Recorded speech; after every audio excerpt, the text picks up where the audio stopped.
Because one mistake we make sometimes is to assume that everything that happens to us is what God wanted to happen to us.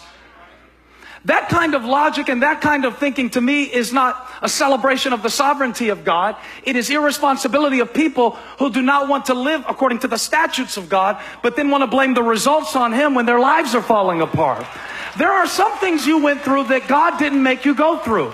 There are some things you went through that God was trying to, hey, he's a terrible person. Don't date him. Hey, it's going to screw up your life to hang out with him. Hey, you can't afford that. I know it's got leather seats, but you can't afford it. There were some things God tried to keep you from doing that you did anyway, and now you find yourself in a situation that your own foolishness created. But I got good news. No, I got good news. Because it doesn't even matter the reason. When you have a revelation of the goodness of God, this is where my life changed. Because I always heard that if the devil attacked me or if God tested me, that God would deliver me.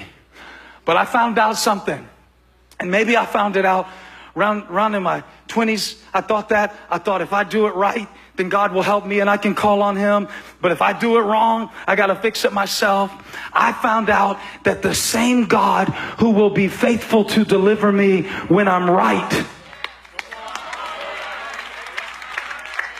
I can't make this explode in your heart, but the moment that you realize that God is not just the God of your good decisions, God is not just the God of your faithful steps.